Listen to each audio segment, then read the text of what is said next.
Hey y'all, I'm Paige Feldman. I'm a writer and director, and here on this YouTube channel, I'm documenting the making of my debut feature as a writer-director. It's called Back to You, and it's a contained romantic comedy, and I'm coming to you from my office having literally minutes ago just finished the latest revision of my script. Here's the on-paper revisions in their little binder, and all of this stuff that I changed has been typed in to my computer. I'm really excited about this revision because I feel like I'm at a turning point. I feel like I know the number of drafts I need to get through. Two more drafts before I can take a very exciting and very public next step. But before I get into that, let's go through the stats, go through what I did. So when I started this draft, the script was at 116 pages, and currently the page count is, drumroll please, 115 pages. So just one page cut, but cutting pages was not my primary goal, or even really a factor beyond just knowing I eventually want to get it down to 100 to 105 pages with this rewrite. This rewrite was all about ensuring that all of my beats, the major plot points in the script, were in the right place, and that my character arcs flowed nicely, had really nice progressions, and made sense. I had an outline that I made, guiding myself every step of the way. Here it is. You can see I checked off when I got through pages, and I also made some notes on it about things that I maybe want to change in a next draft. And I also rewrote and restructured even some scenes that were, prior to this draft, working really well, but they just weren't quite hitting the beats of the character arcs that I wanted to nurture. And so I had to really kill some darlings, put them in my little extras document so that I didn't feel like they were gone forever, and then rewrote them. And I think the script is stronger than that. And I because I've made these hard decisions, and because I chose to really focus on these arcs and focus on the things that I knew were important through my re-outline that I'm fumbling here, I feel really great about this script and how it's progressing. And while I'm really proud of the progress that I've made on this script so far, I feel like this draft is leaps and bounds ahead of where I was. And that's thanks in no small part to the fact that I really focused on this re-outline before I jumped in for a rewrite, and also was just really willing to commit myself to this outline here and making sure that every scene really flowed with it, because without this, I don't think I would have had the courage to rewrite the scenes that were working okay but weren't serving the story I wanted to tell. Despite all of that great progress, I still have work to do. And even with this really comprehensive outline and a good understanding of the story I wanted to tell, questions came up for me while I was rewriting. And while it's frustrating because I wasn't prepared to address them in the middle of the rewrite, I now have a plan and an idea for what I need to focus on in my next draft. So I'll still be taking a couple weeks off from writing from this script to kind of refresh and reset my mind. But when I jump back into it, my next step is to address some of these questions. And they're all questions about characters and their whys and how Mitch and Ash, the two main characters, the two romantic leads, interact. So Ash is really interested in having Mitch sing one of her songs for him. But why? Because the last song that she wrote that really went anywhere was a song that fully demonized him and ruined his social life for years. So why does he even want to hear her songs? Wouldn't he want to destroy her guitar? I need an answer for that. And another question is about Mitch and Ash's relationship, because they were together for 6 weeks. They're each other's first loves. There is a history there. Even though they hate each other, there's a history between them.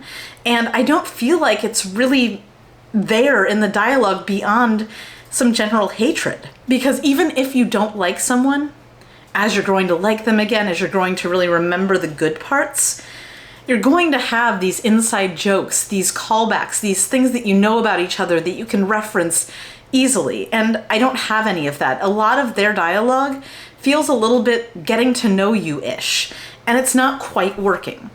And these are things that are less about their character arcs and more about their characters on a, not necessarily on a micro level, because they are consistently issues throughout the script, but they're not macro. That's not about their arc. It's not about their development. It's about line by line, scene by scene, in an individual basis. So my next pass is going to be a character pass where I'm looking very hard at Mitch and Ash's dialogue and at their interactions with each other and ensuring that their voices are consistent. Each of them has a specific voice, specific things they say, specific ways they phrase things, and also making sure that the way they speak to each other comports with the way that people would speak to each other if they had a really strong bond a while ago and they knew stuff about each other and were developing a new bond.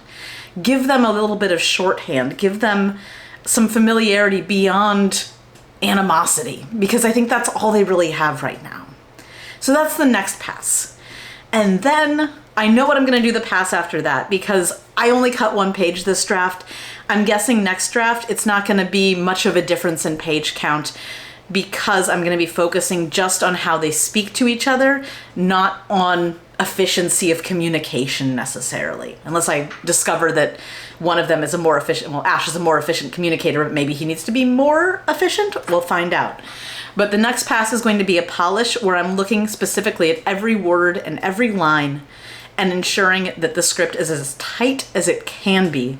So I can try to cut, if not, I don't think I'll cut all 10 pages with this one pass, but I'd like to cut another 3 or 4, get me down to about 110 so that the next round of revisions I can get to 105. But that, getting to 105, while it would be great, is not going to be my hugest concern at the present moment, because I think after a polish where I really tighten and hone in, I think the next step needs to be a bit bigger than just another rewrite, another polish, another tightened draft.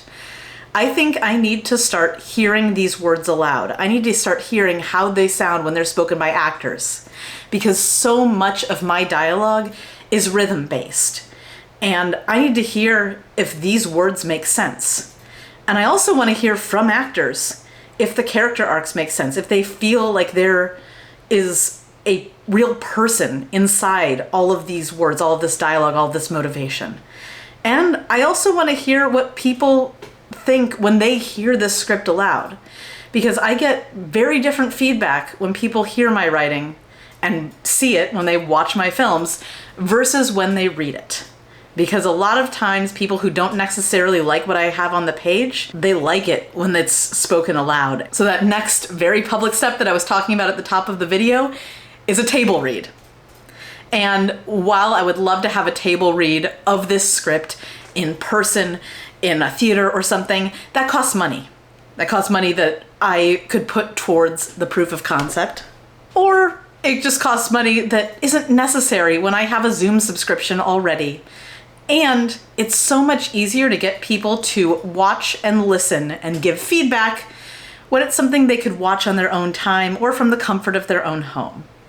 So not only am I going to have a table read and invite some trusted readers and friends to listen, to watch, and to give feedback, but fingers crossed, I'm also going to post it right here on YouTube and invite all of you who watch to watch it, to hear the whole script that I've been working on, and to give me feedback.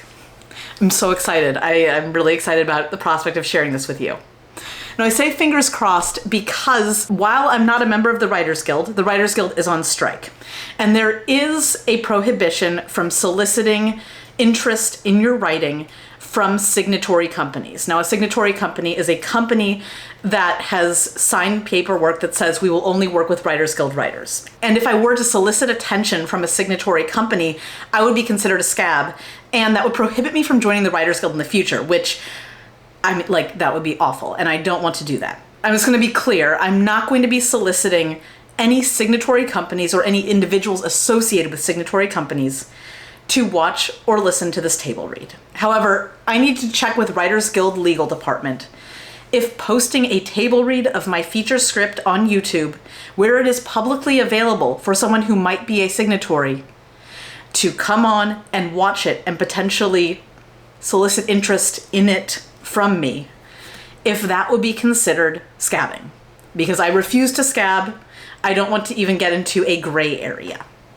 So if it is considered scabbing because it's publicly available. What I will do is I will put it under password protection, and I will let all of you who are watching know what the link is, what the password is, and you can go there and watch it. And if you want to make sure you get that update, hit the subscribe button so that you can get updated, hit the little bell thingy, make sure that you see what that password is, because I might only be able to keep it up on the channel for a limited time. However, fingers crossed, the Guild says just having a table read up on YouTube for people, anyone to just watch, is not soliciting from a signatory company. And if a signatory company were to watch and talk to me, my response would be, so glad you're interested. Let's talk when the strike is resolved. But if having this up on YouTube is going to be scabbing, I'm not going to do it, not even going to risk it. So we'll see. Regardless, though, I am going to be having a table read, and hopefully this will happen in the beginning of July. I think that's probably a realistic time frame considering what I need to do to prep about that. And how to prep a table read is a whole other video on its own. So again, if you're interested in that, hit the subscribe button and I will keep you informed of my process as always. But for now, because I've finished typing in my revisions, I am going to go reward myself with, I'm not sure, I might go watch a movie that I haven't seen yet. Something to kind of keep my mind off of my script, let my brain relax, recharge, refresh, and then get into the character pass in just a couple weeks. But as always, I'll be back here next week with more of Cake Fight Presents The Making Of, as I discuss my whole process of making Back to You into a film. Thank you all so much for watching, and I'll see you next week. Bye.